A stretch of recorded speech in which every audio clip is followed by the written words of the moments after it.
Baik, Assalamualaikum warahmatullahi wabarakatuh. Selamat pagi, salam profesional Indonesia.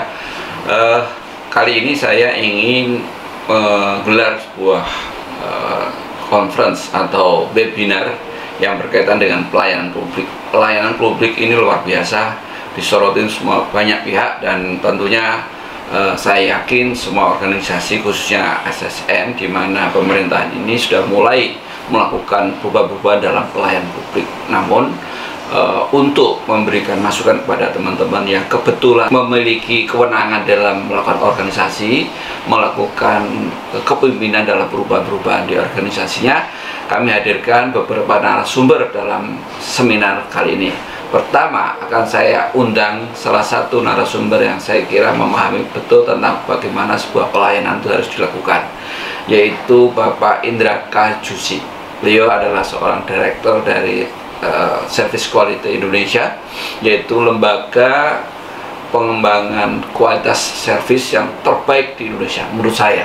Karena Pak Indra Kajusi ini sudah hampir 25 tahun, bahkan 30 tahun yang lalu berkecimpung di dalam dunia service ini, yang mengawali dari berbagai macam pelatihan di luar negeri, khususnya di Singapura dan lain. Nah, untuk itulah kali ini saya minta Pak Indra Kajusi untuk menyampaikan pandangannya bagaimana secara global kalau organisasi itu ingin melakukan sebuah upaya melakukan pelayanan yang terbaik untuk organisasi. Mari kita dengar apa kata Pak Indra Kajusi untuk pelayanan yang terbaik di organisasi kita. Silakan kita baca bersama. Saya sudah siapkan beberapa materi ini dalam bentuk slide kalau saya boleh share, tapi perkenankan saya ini dari perusahaan kecil yang namanya Service Quality Center. Service Quality Center ini asalnya dari Singapura dan sudah berkiprah itu dari pertengahan tahun 80-an. Ini bukan mau jualan ya, tapi ini ada pelajaran di situ. Service Quality Center ini dibentuk oleh pemerintah Singapura.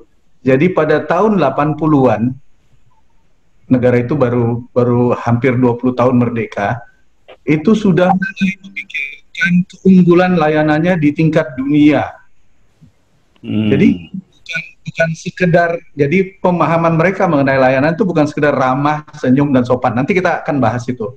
Tapi yang intinya adalah semangat berkompetisi. Selama ini kalau swasta, layanan itu demi kompetisi. Kalau nggak melayani, customer nggak puas, customer pergi, perusahaan tutup. Tapi di tingkat negara, di tingkat ASN dan seterusnya, saya sering sekali dengar bahwa kita nggak punya saingan. Kementerian Keuangan, Kementerian Kesehatan, Kementerian Agama itu nggak punya saingan. Betul, dia nggak punya saingan di dalam negara, tapi prestasi dia, kinerja dia menentukan kinerja negara. Oleh karena itu, dia juga menentukan daya saing negara. Jadi, kalau untuk saya, kementerian, instansi, pegawai negeri, ASN, apapun juga namanya, itu adalah unsur-unsur yang amat sangat menentukan, unsur-unsur layanan ya, yang amat sangat menentukan competitiveness dari suatu negara. Jadi lihatnya begitu. Jadi jangan bilang, wah kalau ASN, kalau instansi pemerintah itu nggak punya saingan. No. Justru lihatnya lebih besar lagi. Justru orang-orang yang ada di dalam insan-insan yang ada di dalam pemerintah tadi itu, instansi pemerintah dan seterusnya, harus manusia-manusia yang super kompetitif. Dan itu yang dilakukan di Singapura dari tahun 80-an. Dan dia sudah menentukan area-area competitiveness-nya di mana saja. Misalnya di bidang pendidikan, di bidang financial, di bidang telecommunication, di bidang hospitality industry, dan seterusnya. Dia sudah tentukan. Nah, di sini yang jadi menarik adalah kalau kita bicara service, biasanya yang dilihat itu yang di ujung, yang depannya nanti, yang kelihatan oleh publik. Wah, dia lambat, wah dia mempersulit saja, wah dia begini, oh sekarang ada perbaikan, oh begini. Yang kelihatan itu saja. Kalau saya boleh cerita sedikit, yang dimulai dari di Singapura itu adalah dia mulai dari konsep. Di sini ini berlaku. Jadi kalau dia bilang saya mau layanan saya prima atau excellent atau service quality, kalau di SQ Center namanya itu service quality ya. Mulai dengan konsep dulu. Itu yang kita maksud dengan service, dan service yang kayak apa yang kita akan deliver dan seterusnya itu mesti clear dulu. Dari situ baru kalau gitu strategi pengembangannya yang paling cocok bagaimana, infrastruktur yang paling benar bagaimana, manusia yang diperlukan yang seperti apa dan seterusnya. Jadi jangan tahu-tahu ujuk-ujuk yuk kita bikin standar layanan publik dan seterusnya tanpa pernah mengkonsepkan layanannya. Jadi layanan itu harus dimulai dari konsep. Nah, yang saya akan bahas selama beberapa menit ke depan ini kalau saya ada dikasih kesempatan untuk membahas konsepnya apa kira-kira. Nanti kalau ada yang mau ditanyakan silahkan lewat chat saja, langsung ditulis pertanyaannya apa ya kira-kira.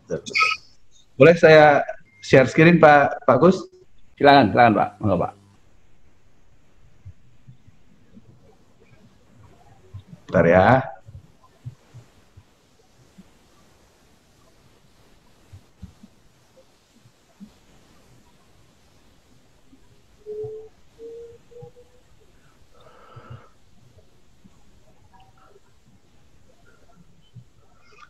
Oke, kelihatan? Kelihatan Pak, bagus. Saya langsung aja ya. Ini tadi cerita tadi kita mulainya dari Singapura, kebetulan juga sekarang kita bagian dari pemerintah Singapura dan bagian dari suatu grup pendidikan MDIS namanya, Management Development of Institute of Singapore. Kebetulan kita ada di beberapa negara, dan kalau saya lihat negara-negara ini adalah negara-negara yang sedang mengembangkan layanan publiknya dengan sangat ketat, dengan sangat cepat seharusnya sekarang. Coba kita lihat nanti ya. Ini nggak usah dilihat. Oh, penting itu Pak. Saya kebetulan kalau di SQ Center itu dari tahun 92 sudah berkiprah di Indonesia. By the way, ini nggak ada 95 loh Pak. Kalau dibilang senior ya saya NRP-nya 001 lah. Kalau luar biasa. Saya aja 95 Pak Indra. Berarti waduh 5 tahun. Saya salah satu pendirinya lah kalau di Indonesia ya. Iya. Dan itu di awal itu saya masih ingat benar, susah benar jualan layanan. Iya. Dan sekarang semua orang ngomongnya layanan, alhamdulillah. Tapi intinya begini. Harus ada konsepnya, makanya objektif saya adalah memperkenalkan konsep-konsep. Ya, betul. Acara ini, dan kita lihat kondisi sekarang bagaimana, yang ada istilah disruptif lah dan seterusnya, dan menyikapinya harusnya bagaimana. Kira-kira begitu. Ada beberapa pertanyaan yang mendasar. Pertanyaan pertama lah, service itu apa sih? Ya, dan jangan jawabnya service itu adalah layanan. Setiap instansi, setiap perusahaan, setiap unit kerja itu harus bertanya, service itu apa? Definisi service itu apa? Dan tidak boleh pakai service adalah layanan, itu terjemahan. Dan kalau itu sudah selesai, kita harus juga jawab kenapa service itu penting. Kalau sorry nih ya, terpaksa nih kalau Bapak dan Ibu yang ASN yang ada di sini. Dulu mungkin nggak dianggap penting. Ya, dulu adalah kalian publik yang melayani kami. Tapi sekarang ini melayani publik. Dan kenapa begitu? Itu mesti pertanyaan-pertanyaan yang harus dijawab. Dan itu satu lagi yang menarik ini. Kalau di swasta sangat clear ini. Apa sih yang unik mengenai layanan kita? Apa sih yang membuat layanan kita itu unggul? Ya, kalau misalnya Singapore Airlines misalnya ketepatan waktu, kalau di SIA ya, ini perusahaan induk saya ya, outstanding service on ground, excellent service in the air, technology in the air, dan seterusnya itu very clear dia nyatakan, dia konsepkan, dan dia jadikan kenyataan. Kalau saya boleh saran, untuk ASN atau untuk pelayanan publik atau untuk instansi pemerintah atau BUMN dan seterusnya, ada beberapa hal yang menarik yang bisa menjadi fokus layanan. Pertama, kepastian atau kejelasan. Kedua, kecepatan. Ketiga, kemudahan. Dan yang keempat, kesungguhan. Kesungguhan ini maksudnya terlihat bahwa saya bersungguh-sungguh ingin melayani. Ya. Kira-kira begitu. Nanti kita bahas lebih dalam. Dan itu apa saja yang kita mesti kelola? Karena ini bukan binatang yang gampang dijinakan, ini yang namanya service quality ini. Kalau nggak dijinakan dengan baik, kemana-mana nanti larinya. Kita udah lihatlah di tahun-tahun dulu bagaimana layanan publik itu. Itu dari mana harus dimulai? Bagaimana harus memulainya? Nah, ini yang saya mau bahas sekarang. Ini biasanya jadi suatu diskusi ya, tapi saya langsung kasih definisinya SQ Center. Yeah. Service itu adalah mendeliver benefit, satu, benefit yang istimewa, yang luar biasa, dan yang kedua, pengalaman yang luar biasa. Jadi benefit, manfaat, ini sesuai dengan hadis nih kalau nggak salah, siapa manusia terbaik? Ya, manusia terbaik adalah yang paling banyak memberi manfaat bagi sesama ya. Setelah itu pengalamannya atau CX, customer experience yang luar biasa. Pertanyaannya, customer itu siapa? Nah, kalau dulu pengertiannya adalah customer itu adalah mereka yang butuh kita, pemberi jasa. Nah, saya minta tolong kita latihan sekarang, mulai kita rubah sedikit-sedikit. Customer adalah mereka yang kita butuhkan demi keberhasilan kita. Jadi agak dibalik. Tadi sono butuh sini, sekarang sini butuh sono, agak terbalik. Nah, pemikiran yang kayak begini yang namanya outside in thinking. Kalau dulu service itu adalah inside out thinking. Dari kita ke customer. Kalau nanti dari customer ke kita. Mulai melihatnya dari sisi customer duluan. Contohnya begini. Kebutuhan itu harus terpenuhi. Pasti. Saya butuh KTP, saya butuh SIM, saya butuh surat izin usaha, dan seterusnya. Saya butuh NPWP, saya butuh botol aqua, dan seterusnya. Bisa saja terpenuhi, tapi pernah nggak terpikirkan pengalaman customer untuk mendapatkan apa yang dia butuhkan tadi itu terkelola apa tidak? Misalnya, apakah mudah untuk mendapatkan apa yang dia butuhkan tadi? Dan apakah menyenangkan pengalamannya? Nah, biasanya yang warna oranye ini, yang needs ini, itu terekam, terdokumentasi. Sekian KTP tercetak, sekian paspor berhasil dibuat untuk sekian customer per hari, per bulan, per tahun, dan seterusnya. Tapi apakah pengalamannya terdokumentasi? Terekam? Biasanya tidak. Jadi pengalamannya menyenangkan atau tidak menyenangkan, menjengkelkan, memuaskan, itu tidak terekam. Nah, kalau bicara service sesuai dengan definisi yang di atas tadi itu, seluruhnya itu harus dikelola. Baik pemenuhan kebutuhannya maupun dia mendapatkan kenyamanan dan menyenangkan. Khusus yang warna hijau, ini sangat penting bagi customer di masa depan, yaitu generasi milenial. Ini yang keren. Nah, ini yang warna hijau ini. Menyenangkan apa tidak bagi dia? Cool apa enggak nih? Cool nih istilah angkatan 80-an, angkatan saya nih. Tapi kalau sekarang itu keren. Ini servisnya keren, itu yang warna hijau. Nah, ini kita coba bahas sekarang, kita coba bongkar lagi lebih dalam. Saat ini apa yang terjadi? Kita sering dengar istilah VUCA kan? Perubahan yang terjadi dengan cepat dan dengan menghantam kita dengan deras dan merusak beberapa yang sudah mapan lah. Ya, dia datang dengan cepat, dia datang tidak bisa diprediksi, dia terlalu kompleks untuk dipahami, dan dia tidak bisa ditebak. Hasilnya berantakan, banyak yang rusak, banyak yang baru timbul. Di belakangnya apa? Ada customer baru dan ada karyawan baru, generasi baru, ya, yang punya tata nilai sendiri, yang punya kebiasaan-kebiasaan sendiri, yang 100% 24 jam sehari tersambung dengan dunia dan seterusnya.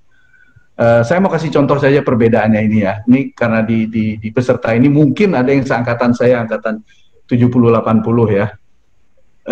Kita itu kalau ngomong sama anak buah, kadang-kadang sering bilang begini. Dulu di zaman saya, begitu kita kasih kata-kata dulu di depan mereka ini, di depan anak-anak muda ini, itu CPU-nya mati langsung tuh. langsung Langsung hilang. anak mulai cerita bambu runcing lagi nih dia, dan seterusnya. Jadi please jangan ngomong sama anak-anak baru ini istilah-istilah dulu, bapak dulu, aku dulu begini, begitu, begini dan seterusnya. Nggak laku ya Pak. Ngomongnya ke depan kita mau bagaimana. Ya, kita bahas tuh masa depan yang kita idamkan itu yang kayak gimana, baru kita tarik ke hari ini. Kalau gitu sebaiknya kita bagaimana, ngapain hari ini. Jadi kita bicara service di masa depan itu harusnya kayak gimana. Baru kita bicara kalau gitu hari ini apa yang kita mesti persiapkan. Nah, kalau kita udah persiapkan kayak gitu, mulai kita bicara, oh kalau gitu butuh teknologi yang seperti apa, infrastruktur yang seperti apa, dan seterusnya. Ini juga kita udah sering dengar nih, revolusi industri 1, 2, 3, 4, dan seterusnya ini. Ada artificial intelligence, ada cloud computing, ada hyperconnectivity, dan seterusnya. Manfaatkan ini semua. And by the way, you have no choice. Pemerintah maupun swasta, layanannya harus memanfaatkan ini. Tambah lagi yang ketiga, gara-gara ini semua berubah, ini yang paling belakang nih, yang paling pelan jalannya. Aturan main berubah. Regulasi berubah. Dia regulasi ini harus mendukung yang dua sebelumnya ini. Karena perubahan itu datang dan nggak bisa ditolak, nggak bisa dihindari. Regulasi harus mengikuti. Dan kebiasaannya ini di seluruh dunia, bukan di Indonesia saja, regulasi berubah setelah operator nuntut untuk perubahan, termasuk regulasi. Nah, ini semua membuat kita harus berubah dengan cepat, dunia kita agak acak-acakan dan seterusnya. Belum terbiasa dengan ini, nongol nih teman kita yang warna merah nih baru nih. Tambah rusak lagi, ini ada COVID-19 ini. Ya, jadi perubahan jadi tadinya masih bisa ya kita tunda sajalah menginternetkan layanan kita dan seterusnya, sekarang menjadi lebih cepat, harus kalau masih mau survive. Nah, kalau begitu bagaimana kalau kita mau survive itu, bahkan kalau mau tumbuh dalam kondisi kayak begini. Di sini saya menawarkan 3 mindset dan ini harus dimiliki oleh siapapun juga yang mau bersaing, swasta maupun pemerintah. Yang pertama adalah, ini yang paling sering kita dengar ya, agile mindset. Ya, ini bukan mindset yang terima apa adanya, tapi justru mempertanyakan banyak. Kenapa begini? Kenapa kita nggak rubah? Kenapa nggak kita lanjutkan begini? Kenapa kita nggak menggunakan ini? Dan seterusnya, dan seterusnya. Dan menerima bahwa VUCA yang tadi, yang perubahan dengan cepat dan bikin kita babak belur itu adalah kondisi yang biasa, yang normal.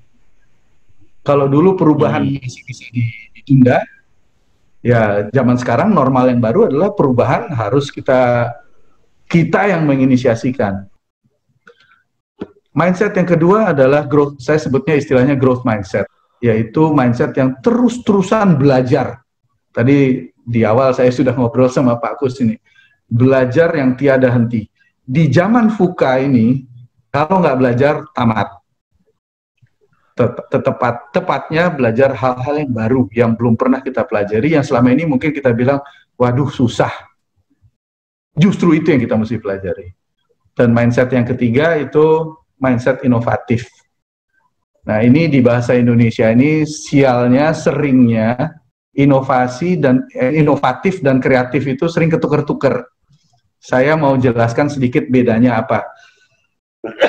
Kalau kreatif itu dari kata to create, itu menciptakan hal baru, lagu baru, patung baru, puisi baru, program baru, latihan baru, dan seterusnya. Belum tentu ada manfaatnya. Nah, kalau inovasi, itu kita bicara menciptakan manfaat baru. Jadi makanya perusahaan-perusahaan itu selalu ngomong ke anak buahnya, ke karyawannya, kalian berinovasi ya, nggak pernah kalian berkreasi ya. Kalau berkreasi, nyolong pun itu kreatif. Tapi nggak ada manfaatnya, jadi berinovasilah. Nah, ini inovasi itu bukan hasil akhir. Inovasi itu adalah proses. Inovasi itu adalah cara berpikir. Dan ini butuh latihan. Melihat segala sesuatu itu langsung dipikirkan, ini bisa dikembangkan menjadi manfaat baru apa ya, dan seterusnya, dan seterusnya. Tiga mindset inilah yang akan membawa siapapun juga yang ingin survive dan grow. Siapapun juga, pemerintah maupun swasta. Karena materi ini bicara service, bicara layanan, ada mindset keempat saya tambahkan di sini. Yang tadi di awal saya sudah jelaskan, yaitu outside in thinking mindset. Berpikir dengan orientasi atau berpusat atau berfokus pada si customer. Kalau Stephen Covey itu dengan Seven Habits-nya bilang always begin with the end in mind. Kami itu di SQ Center udah dari tahun 95 itu selalu bilang always begin with the customer in mind. Nah, ini adalah salah satu kelemahan terbesar selama ini instansi pemerintah. Always begin with the customer in mind. Nggak pernah itu digunakan sebagai alasan, sebagai dasar atau landasan melayani. Mungkin baru beberapa pemerintahan yang terakhir yang sekarang ini yang baru mulai mengarah ke begin with the customer in mind, begin with the people in mind, dan seterusnya. Satu lagi semangat outside in thinking inilah going the extra mile. Apa nih artinya? Artinya begini, tidak dikerjakan nggak apa-apa, dikerjakan jadi istimewa. Nah, dia yang pelayan-pelayan ini, pelayan publik ini, memilih untuk mengerjakan, baru dia going the extra mile. Ya, jadi ada yang jam segini sebetulnya saya sudah bisa pulang, tapi dia memilih untuk tidak pulang karena dikit lagi deh tambahin biar besok bisa lebih lancar pekerjaan melayani saya dan seterusnya. Nah, inilah going the extra mile.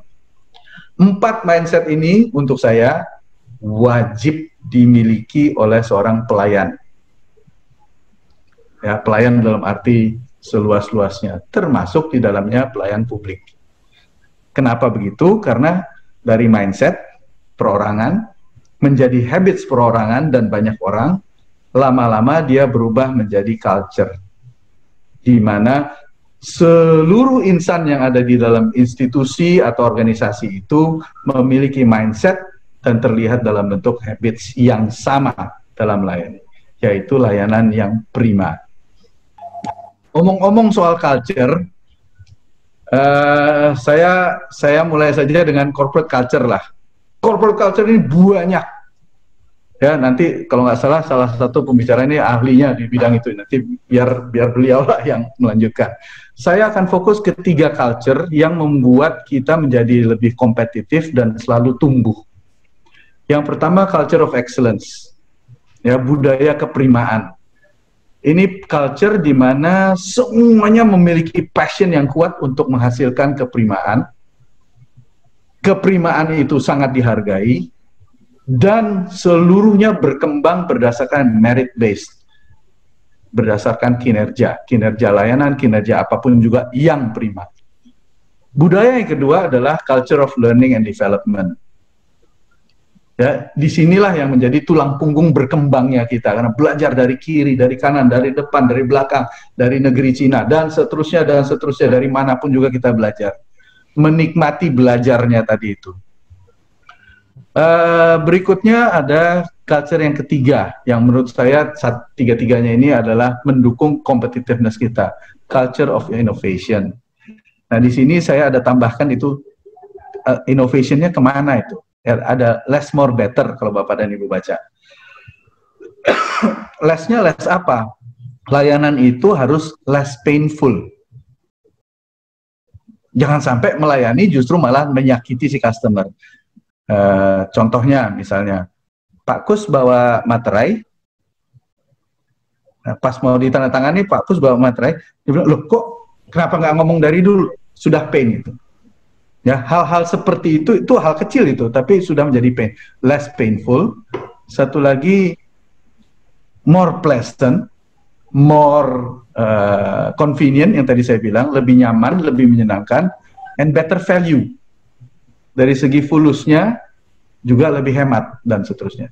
3 inilah yang harus menjadi pusat inovasi dalam layanan. Mengurangi rasa sakit, memperbanyak rasa menyenangkan dan rasa nyaman, dan meningkatkan nilai finansialnya dan seterusnya.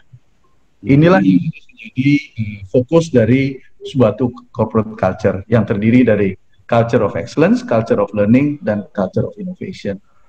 Ngomong-ngomong tentang excellence, di SQ Center ini kami menawarkan yang namanya BOS Excellence. BOS. Pertama, BOS Excellence. BOS, bukan bos, BOS ya. BOS-nya adalah Business Excellence. Jadi dalam pengembangan usaha, kita harus prima. Lebih cepat, lebih gesit, lebih banyak, lebih rajin, dan seterusnya. Yang kedua adalah operational. Jadi tadi B, sekarang O-nya. Operational Excellence. Beroperasi sehari-hari itu lebih bisa diandalkan, lebih efisien, lebih aman, dan seterusnya. Jadi jangan sampai kita jago mengembangkan usaha, tapi setelah itu prosesnya sering hiccup, sering berhenti di tengah jalan, sering rusak, sering hang, dan seterusnya. Ya, sudah itu malahan boros kita, dan seterusnya. Jadi harus lebih bisa diandalkan, lebih efisien, dan lebih aman. Bagi siapa? Ya bagi semuanya yang terlibat. Dan yang terakhir, tentunya keprimaan layanan. Ini bagian B, O, dan S-nya. Harus lebih bisa melayani lebih baik. Kalau di swasta ini sudah gampang lah. Tapi kalau di pemerintahan bagaimana? Ya ini yang tadi saya bilang. Lihatnya persaingan antar negara. Lihatnya persaingan global. Departemen Keuangan di Indonesia nggak punya saingan. Departemen Agama di Indonesia nggak punya saingan. Tapi kinerja para kementerian itu menentukan cara bersaing kita dan kesanggupan kita untuk menang dalam persaingan di tingkat global. Ini yang harusnya jadi fokus. Jadi harus diingat bahwa objektif dari keprimaan itu adalah sustainable competitiveness, jadi kemampuan berkompetisi yang berkelanjutan, terus-terusan, dan pertumbuhan. Ini justru ekstra penting dalam kondisi yang serba VUCA, serba nggak jelas ini. Satu lagi yang saya tawarkan, ini juga angka 3 juga. Kalau kami di SQ Center itu, layanan itu ada dua konsep. Ada dua kerangka. Kerangka konsep yang tadi saya bilang, service itu harus dimulai dengan konsep, dan kerangka tata kelola. Nah, yang pertama saya mau bahas ini, yang sekarang saya mau bahas ini adalah konsep, kerangka konsepnya. Pertama, kita harus punya strategi layanannya. Nggak mungkin omong kosong itu kita bisa mengembangkan mutu layanan tanpa kita punya konsep layanannya kayak apa yang namanya bermutu atau prima tadi. Ya. Kayak saya kasih contoh kawan kita di swasta nih ya, BCA. Tahun 98 mereka di rush. Nah, saya kebetulan ngomong sama ketua Perbanas waktu itu. Dia bilang anehnya 10 bulan setelah di rush BCA itu, uangnya balik lagi ke BCA. Ada apa ini? Kenapa ini? Jawabannya sederhana. Pada saat itu BCA adalah bank bukan yang paling aman. Yang paling aman adalah bank pemerintah. Ya, dia semua, dan pada saat tahun 98 itu semua bank dijadikan plat merah waktu itu oleh pemerintah. Ya, demi meredam kekacauan waktu itu. Tapi oleh pasar, BCA waktu itu dilihat sebagai bank yang paling mudah diakses. Kapan saja dan di mana saja. Cabangnya paling banyak, ATM-nya juga paling banyak. Nah, kemudahan akses ini adalah strategi layanan BCA.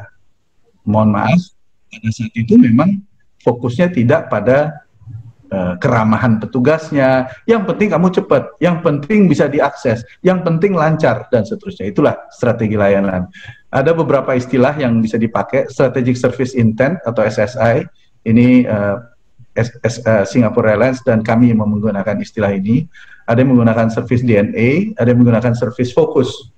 Ya. Di samping itu mesti ada roadmap-nya. Untuk mencapai itu, tahun pertama ngapain, tahun kedua ngapain, tahun ketiga ngapain, dan seterusnya. Objektif per tahunnya itu apa? Action plan per tahunnya itu apa? Replitanya bagaimana? GBHN-nya bagaimana? Harus clear ini sebelum kita mengembangkan layanan. Jadi harus ada konsep layanannya dulu.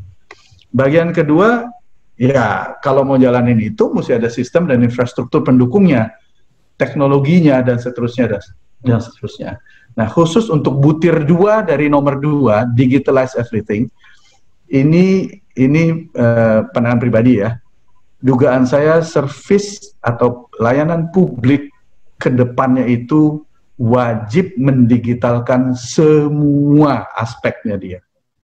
Jadi gini, beda dengan konsep pemikiran ini beda dengan barang-barang yang ada di etalase kita pindahkan ke internet.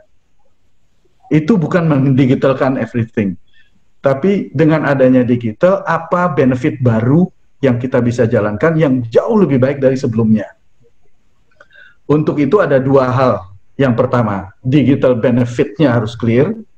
Yang kedua, digital processes di dalamnya juga harus real. Ya, itu harus clear juga. Konsepnya juga mesti ada. Konsep teknologinya kayak gimana dan seterusnya. Yang ketiga, kalau itu udah ada, lantas manusianya mesti kayak gimana. Tanpa tiga-tiganya, jadi leadership-nya harus bagaimana, timnya harus bagaimana. Di sini saya ada kata-kata MASK. Ya, kembangkan itu. Mindset service-nya, attitude service-nya, skill service-nya, knowledge service-nya. Di level apa? Dari level menteri sampai level paling bawah di daerah paling terpencil. Semua harus kembangkan itu MASK-nya. Ya, dan kembangkan culture of excellence, culture of innovation, culture of learning. Tiga ini kita harus clear konsepnya. Setiap instansi harus memiliki ini. Nah, setelah tiga konsep atau ya tiga konsepnya ini terbentuk yang saling berhubungan dan saling melengkapi, baru kita mulai bisa bicara kalau begitu apa yang kita mesti kelola, apa yang kita mesti kerjakan.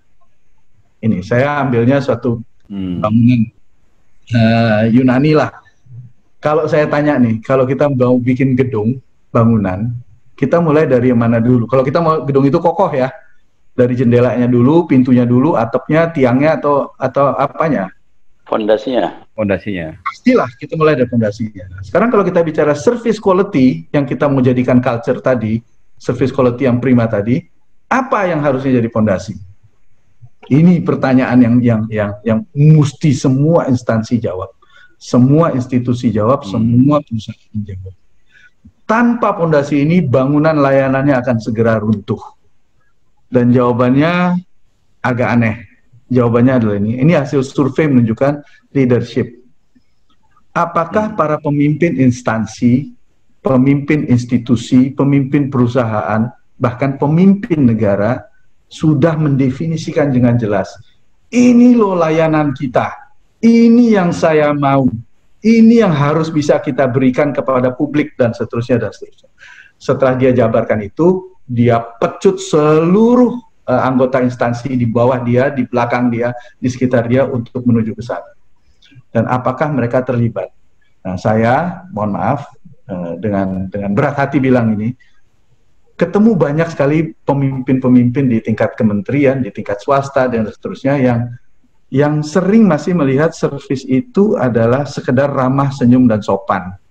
Jadi mengikuti birokrasi ya Pak ya. Iya, it's not like mengikuti SOP gitu aja. Mengikuti SOP, yang penting kamu ramah, kamu sopan dan seterusnya. Tapi nggak pernah ditanya ke customer ada manfaatnya nggak bagi saya. Is it pleasant? Itu nggak pernah ditanyakan apa peran pemimpin di situ. Ya, jadi dia harus aktif terlibat, dia harus aktif memperjuangkan dan harus aktif memperlihatkan ke sana. Kita harus ganyang itu, kita harus selesaikan itu dan seterusnya. Ya. Kalau itu sudah selesai, ini dari pengalaman saya Pak ya. Kalau saya tanya, mau nggak kita punya budaya layanan?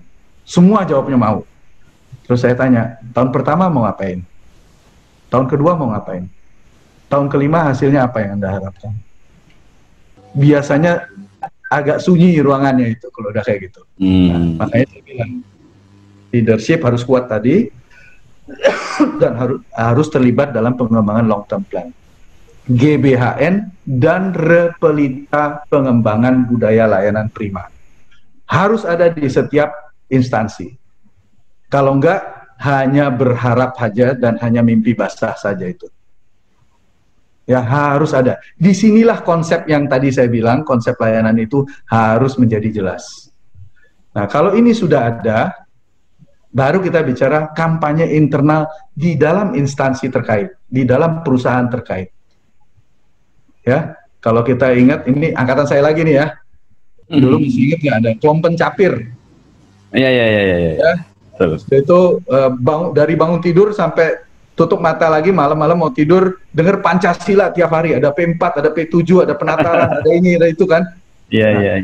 Kampanye layanan prima secara internal itu harus kayak begitu. Sampai karyawan kita bilang, Pak, Bu, bosen, nek. Dan kita sebagai pemimpin bilang, bener, bosen, nek, mari saya jelasin lagi. Ya, harus kayak begitu. Terus-terusan, ini kalau dibilang sistem cuci otak, ya begitulah. Nah, kalau itu sudah, by the way, internal campaign itu tadi harus, jubirnya harus para pemimpin. Itu tidak bisa diserahkan kepada, oh ada dinas ini yang mengerjakan, ada dinas itu yang mengerjakan. No. Pemimpinnya harus menjadi juru bicara nomor 1. Kenapa? Ini ada sedikit nakal nih.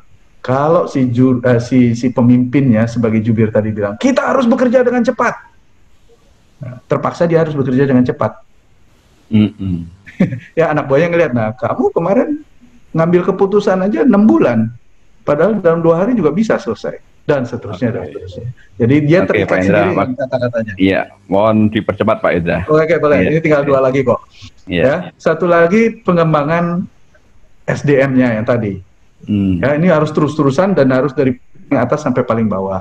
Belum lagi kita mesti kembangkan continuous process improvement. Ini kayak bagaimana ini bentuknya. TQC, QCC, TQM dan seterusnya ini boleh dipakai. Dan yang terakhir yang kita lemah sebagai bangsa, pengukuran.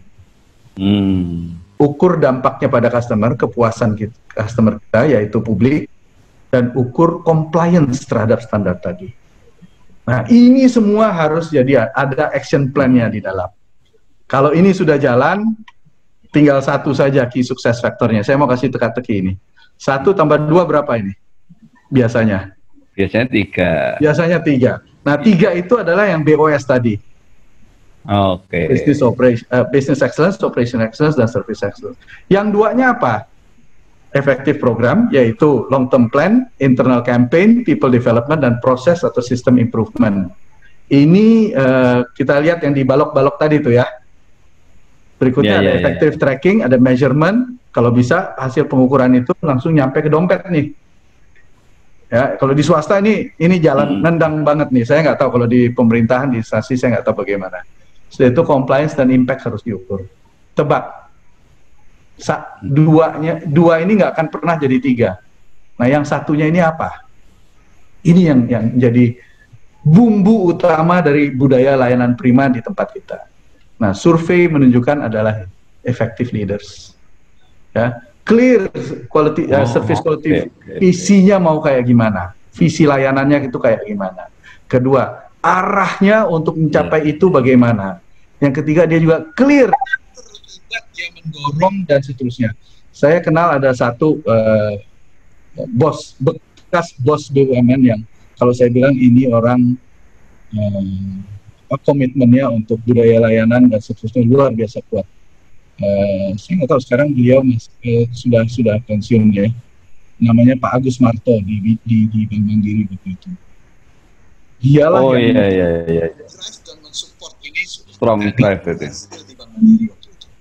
Ya, kalau mau belajar tentang itu sama beliau lah. Dan terlibat, jadi jangan dia di Menara Gadingnya jauh di atas gunung sana dan seterusnya. Dia harus terlihat di sini, visible, terlihat. Setelah itu dia orang-orang ini harus berorientasi pada masa depan, jangan yang tadi saya bilang dulu. No, ke depan. Setelah itu dia harus perlihatkan bahwa dia passionate.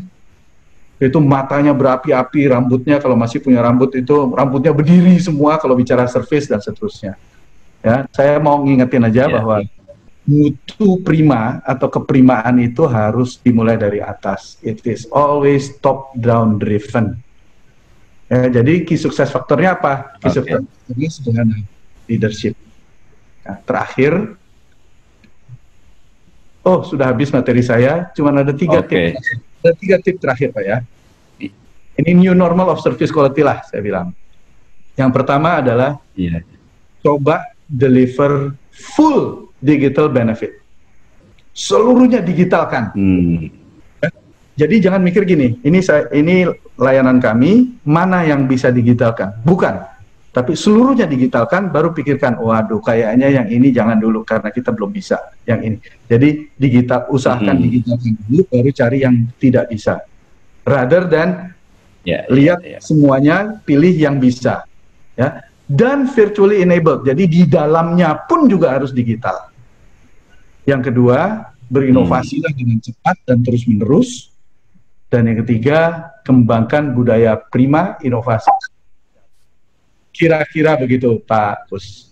Terima kasih, luar biasa.